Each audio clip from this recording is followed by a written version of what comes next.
Hoje é 2 de setembro de 2019, são 10 horas e 15 minutos. Choveu em São Paulo na madrugada e houve muitos raios fortes atraídos pelos receptores postos a centenas nesta metrópole complicadíssima que é São Paulo. O cronista aproveitou o fim de semana para ler 1889 de Laurentino Gomes, autor já de 1808 e 1822, e para ler também E Cultura, a Utopia Final, Inteligência Artificial e Humanidades. Este é de Teixeira Coelho. A crítica a Teixeira Coelho foi posta no Estadão, na coluna, aliás, no domingo, se a memória do cronista não falha. Esse 1889 de Laurentino Gomes contém algumas peculiaridades curiosas sobre o imperador Pedro II, que seria ou exilado e, se quando resistisse, na medida do aconselhamento feito por Joaquim Inácio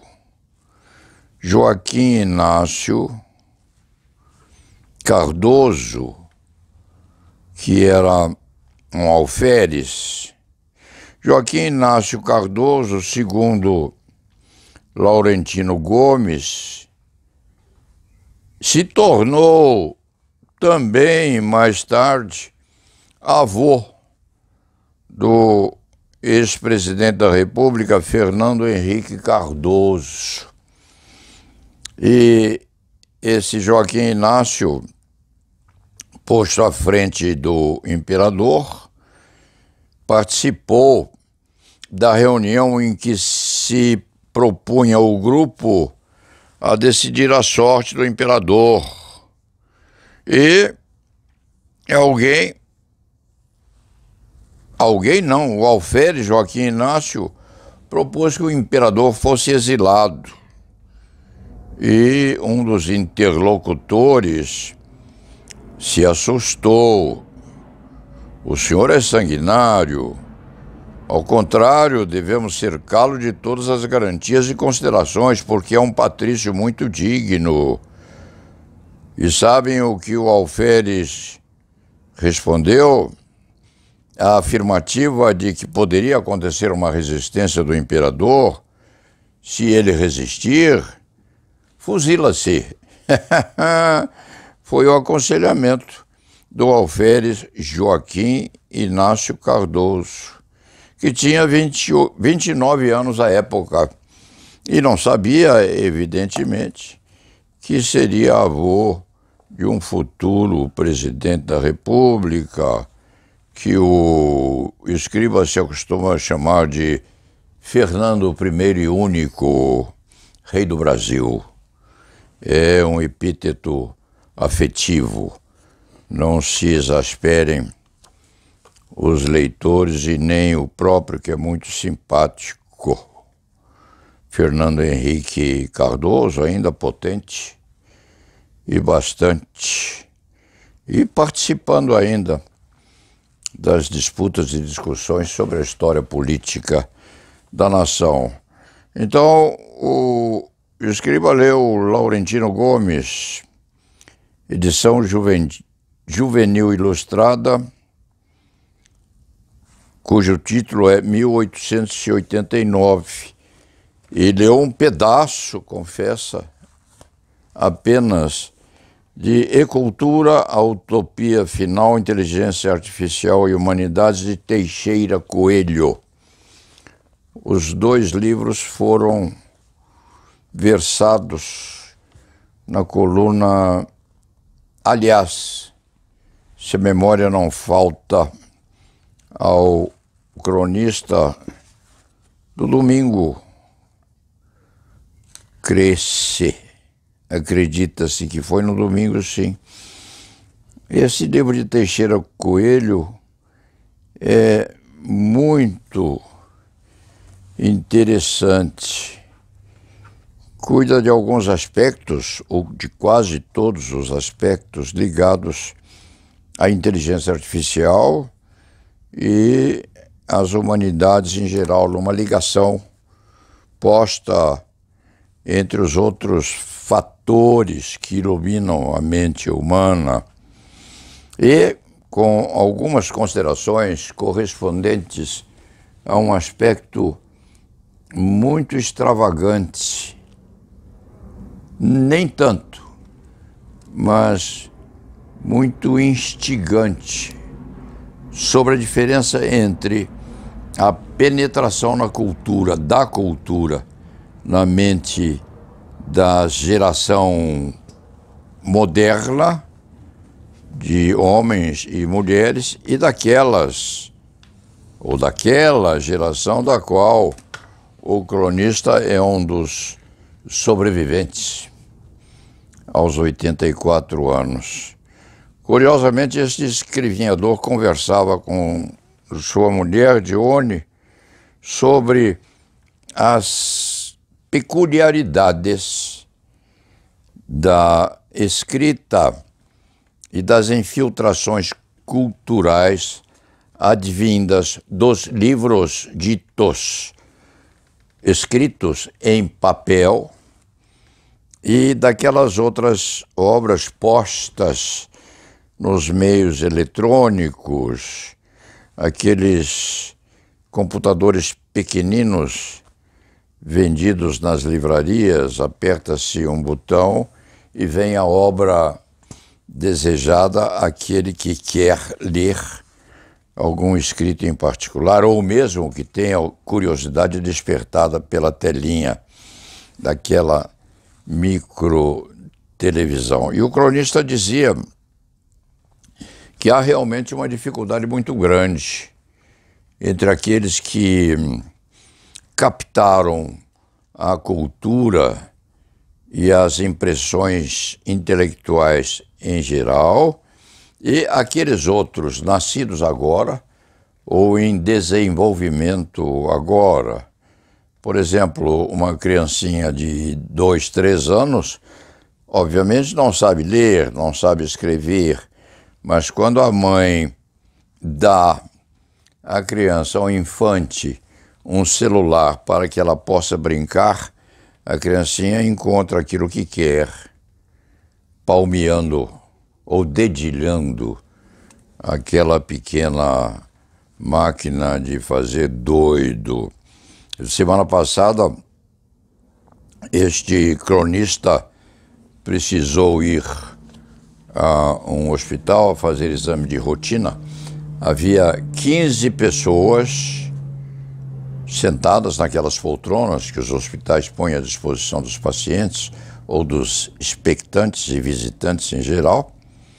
Havia 15 pessoas sentadas, 14 delas estavam com os celulares ligados nas mãos e apreciando uma ou outra imagem a impressionar cada uma das criaturas. Em outros termos, entre 15 frequentadores sentados, 14, entre homens e mulheres, estavam com os celulares nas mãos.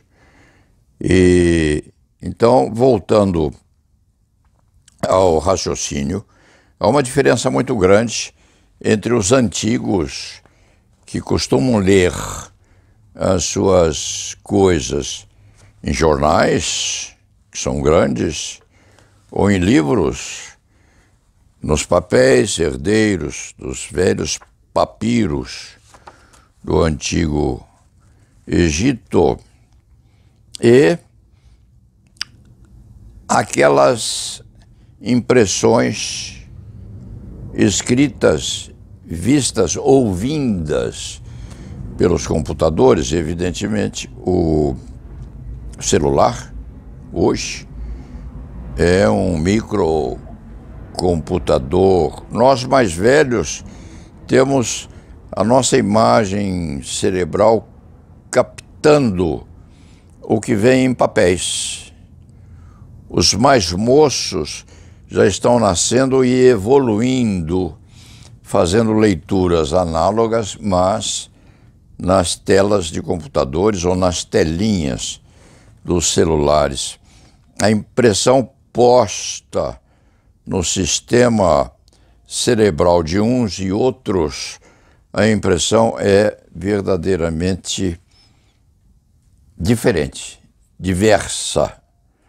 Afirmar-se-ia que não há diversidade alguma, porque a leitura é a mesma, a impressão intelectual é igual.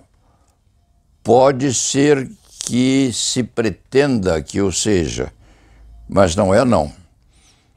Porque aquilo que vem por via de um computador ou de um celular aparece e vai embora. E é preciso restabelecer aquela impressão mecânica a fim de que se possa eventualmente memorizar o que já foi.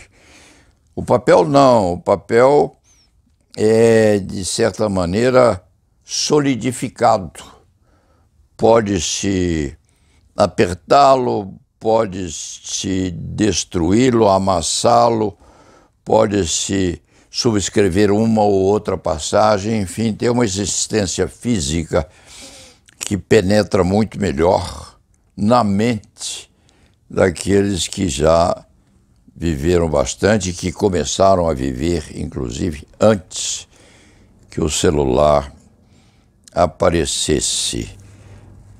Teixeira Coelho não cuida exatamente disso, mas faz esta divisão ou faz esta prenunciadora de categorias diferentes entre o papel ou o papiro e a impressão advinda das telas de computadores.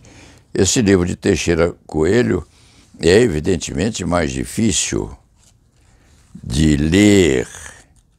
É preciso que haja uma reflexão muito cuidadosa a respeito daquilo que vem em E-Cultura, a Utopia Final, Inteligência Artificial e Humanidades. O livro de Laurentino Gomes é gostoso. Ele se apresenta à leitura com uma certa dose de intimidade.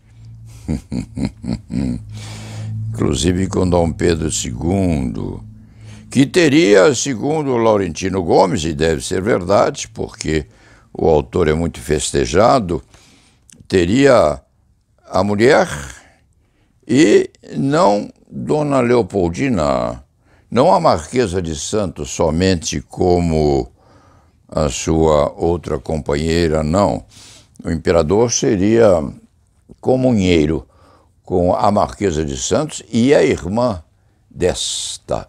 Então, era um trio que se comportou junto durante muitos e muitos anos. A Marquesa de Santos deve estar inumada ao corpo no cemitério da Consolação, quem sabe?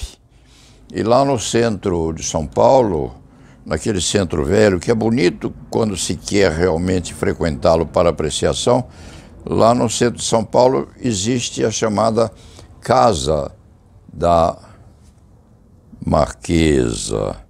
Deve ter sido uma mulher muito interessante e muito cativante também. Então, o imperador, independentemente de ser um homem muito culto e muito curioso a respeito das modernidades, tinha uma propensão muito relevante pelo elemento feminino, a ponto de conservar duas amizades com duas irmãs que nobilitaram a alta sociedade paulista e brasileira.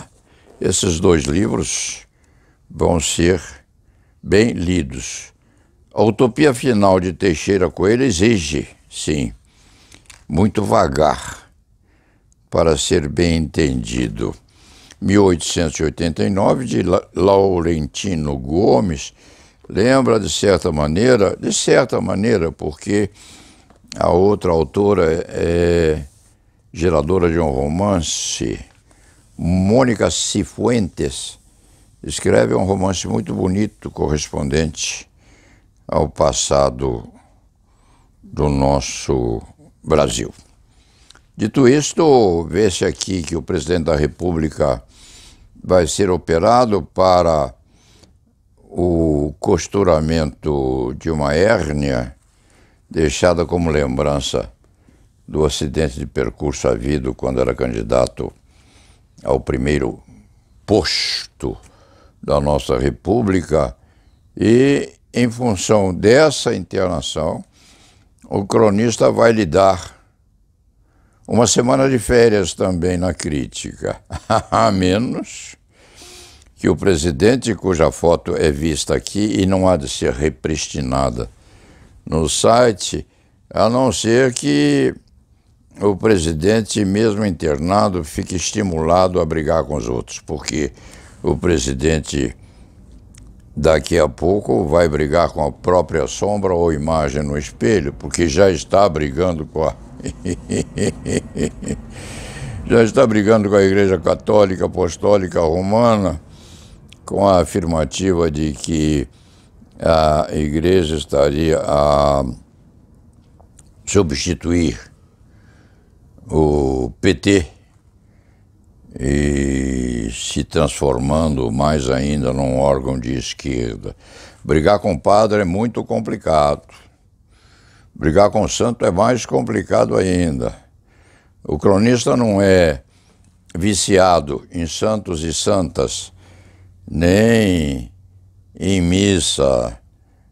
De santidade tem apenas uma imagenzinha de Nossa Senhora que foi recolhida à beira da represa de Ibiúna, onde o cronista tem um sítio, uma chácara, quase vizinha àquela que pertenceu a Fernando I e único rei do Brasil. Mas de santos e santas, o cronista tem apenas a Nossa Senhora, que veio à margem da represa, deixada pelas águas, com um bracinho a menos. E uma escultora muito competente refez aquele bracinho, que hoje pontifica no muro deste escritório, uma santa muito alegrinha, e frente à qual o cronista confessa em segredo, frente à qual de vez em quando o cronista passa e faz o sinal da cruz, que é a herança dos tempos em que aprendia com os irmãos maristas e os jesuítas. Dito isto, falando em santos e em santas, e dizendo ao presidente da República que não vale a pena brigar a saber com quem Deus está preferentemente, porque os deuses lá em cima também são muito egoístas e não gostam de ser tratados como partícipes de disputas políticas aqui embaixo. Dito isto, vamos ao trabalho e com uma certa visagem aí para Nossa Senhora que está no muro deste escritório. E lá na Vevá.